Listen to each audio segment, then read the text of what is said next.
the Leafs finally won a game. Do you think they're gonna win the cup now? No, well, I mean, not yet. Anyway, they still got a long way to go in this rebuild. Oh, well, for once it's good to see you being realistic. Yeah, I mean, they got to contend for a few years first, sign McDavid, and then they win the cup. Hi, everyone. Austin Matthews! Well, time for a rebuild. This team is ruining my life! Austin Matthews better than Connor McDavid! Confirmed Leafs win 3-2 in overtime over the Edmonton Oilers. I couldn't get more than 5 seconds into this guy's video. Shut up! Leafs win! And therefore, Austin Matthews win! Leaning on the goalie, getting outshot to hell, and getting a fantastic performance from Nazem Kadri en route to a Leafs win, partying like it's 2013! Good one, Randy! Let's talk about the game. Coming into the game, has Austin Matthews hit a wall? I can't believe it only took 9 games for that article to be written. But it filled me with so much joy because it is a trademark. It is something that we say about every fantastic player early in their career. Has Joe Thornton hit a wall? Has Vinny LeCavalier hit a wall? Has Alex Ovechkin hit a wall? Has Sidney Crosby hit a wall? This is a symptom of being a first overall pick. Did you know that Connor McDavid has never gone 3 or more games without a point? Yeah, I do know that, and that's because you bring it up every time he goes 2 games without a point. Matthews has been good. Hyman comes into the game with just a 1 point, but you got to appreciate his game. William Nylander, Rookie of the Month, because he deserves it, gosh dang it. And then we got the JVR, Bozak, Marner line. Some really good games out of them.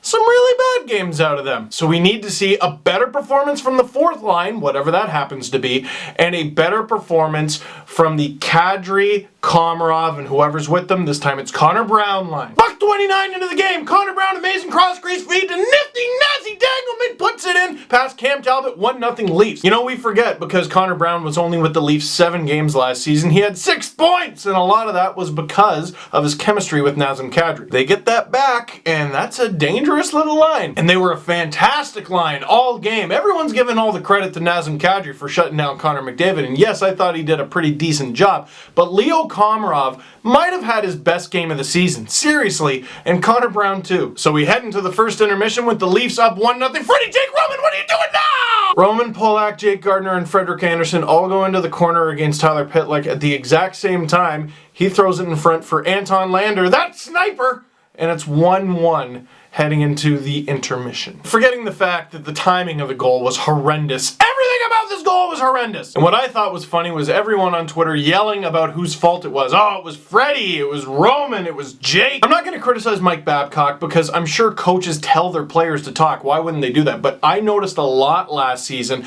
and I've noticed a lot early on this season, especially in the Leafs' own end. There are so many situations where I'm like, they're not talking. I don't even need to be able to hear them to know that they're not talking. They're not communicating. They're not telling each other what's going on. So that play was such a cluster F that I'm not going to place any blame on any one player because it seemed like an easy situation to solve if you just use your boosh, use your mouth, talk. But let's just throw it out there. Goalie should never play the puck, like ever. Look, I don't want to make this into another free Frank Corrado thing. I don't want to do that, but you see throughout the Leafs, all right, with Matthews and Nylander and with a few of the other pairings they're doing, they're trying to build chemistry on this team. That's why I get excited when I see the Riley-Zaitsev pairing. I'm like, okay, there's 2 guys who I hope are going to be here a while. I assume Jake Gardiner's going to be here a while. Carrick probably, Marincin maybe. Are we optimizing Jake Gardiner here? Are we optimizing Roman Polak even? I mean, he's on the team, guys. You got to get the best out of the players on your team. So I had to interrupt the party for a second. Let's go on to the second period where the Leafs get the lead back. I told you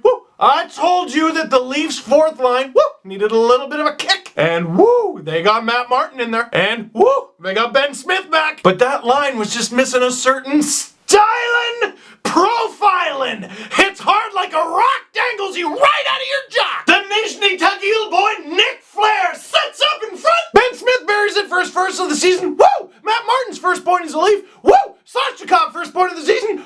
And the Leafs, have a 2-1 lead. More on Soshnikov a little later. Now at this point, I am mentally jumping the gun because I am thinking of all the things I am going to say. The 3rd period's ticking along.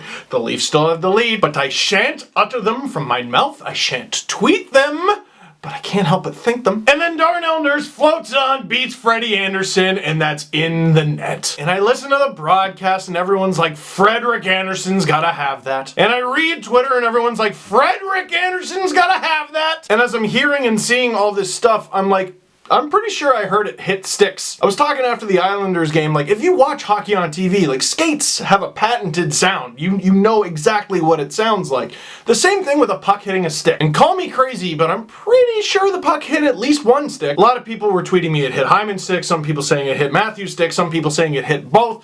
I'm gonna give Freddie the benefit of the doubt on that one because he was lights out all night. So, we go to overtime. 3-on-3 overtime. This is a clash of the Titans. Connor McDavid, Austin Matthews, Ryan Nugent-Hopkins, William Nylander. Oh, look, Nazem Kadri's got a butt goal. I didn't even have time to get through all the young stars on the team. The Leafs finally win a game in overtime. Oh, my goodness. You look at the Leafs record. You look at how this season has gone for them so far, and I can't help but wonder, how would they be right now if they won that first game in Ottawa? How would they be if they stymied that Jets comeback in overtime? They needed a thrilling OT winner like this, and it needed to be Nazem Kadri. Put your stamp on that one, Naz. You are the first star of the game. Incredible, Naz. 2 goals in this one. You shut down the other team's top center, and this was the night that Nazem Kadri Bergeron was born. Hand him the Selkie. Just hand him this right now. 5 goals in 10 games for Nazem Kadri. A pretty different start from last year, huh? And Connor McDavid didn't like maybe a little hold there by Nazem Kadri. You know what? He didn't like getting sticked in the balls, Connor. I was so excited I was about to grab my whiteboard. First Bob Ross of the year? What do you mean he was called for the dive? Let me ask you something. How about this for question of the game? Why don't NHL refs support artists anymore? Because Kadri is a penalty drawing wizard, and wow, has that gone down this year. But for all the Leafs fans up in arms about Kadri getting a diving penalty in this one, and I saw a lot of people tweeting, you know what, Kadri dives sometimes, but this wasn't one of them. Don't worry, this is a good thing. He got a reputation call. Refs like sending those out. It was an unpopular one. Hopefully, and this is giving the refs a benefit of the doubt, which is a scary thing to do, but hopefully penalties start going his way. Now everyone's talking about Nazem Kadri's wonderful performance, and it was wonderful. Frederik Andersen facing over 40 shots in this one, and he was fantastic in the net. What about the first goal, Steve? Well, he wasn't in the net for that one. And with the exception of the Tampa game, Freddie has been really, really good on home ice so far. Not perfect, but dare I say steady Freddie. But Soshnikov, that amazing setup to Ben Smith, but how about like breaking, I think it was Nugent-Hopkins' ankles with a crazy deke. Now we got a few things to look for, okay? Number 1, can Soshnikov do this every night? You can't electrify us. You can't electrify fans. You can't electrify the Air Canada Center. You can't excite your coach Mike Babcock and your teammates. You can't excite people like that and have that be your best performance of the season. It's too damn early. That game was a delicious Timbit Sosh. Now give us the whole box of donuts. Every night I need you taking on Connor McDavid, John Tavares, Steven Stamkos, Carey Price, Dusty Rhodes. I need you taking on all the baddest people in the NHL. The second thing to look for, to do that, he needs to stay healthy. This guy with his luck. Number 3, the Leafs have a very interesting, not problem, but conundrum up front. I'm actually going to write about this for Sportsnet.ca because I think it's a little bit more complicated and I don't want this video to be too long, but Seth Griffith comes out of the lineup. And people were like, oh my goodness, they took him out of the lineup? And I'm like, Peter Holland's still out, guys. If Sosh manages to stay, and believe me, if he plays his way into the lineup, he will stay.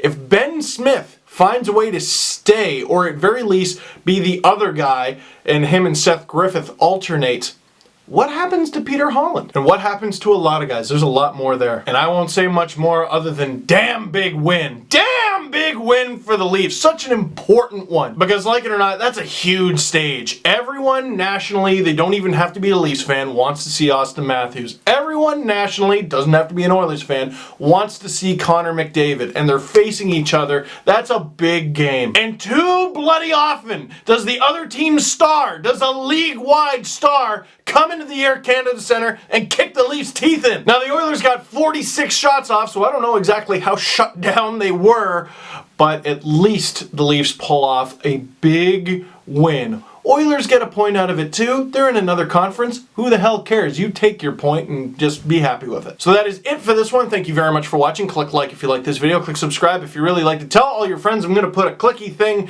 to a video that I did on the Sportsnet channel about a huge Leafs Oilers blog that they did in 1991. When I first put it up, there was a math mistake. We took that out. And I will see you next time. Woo!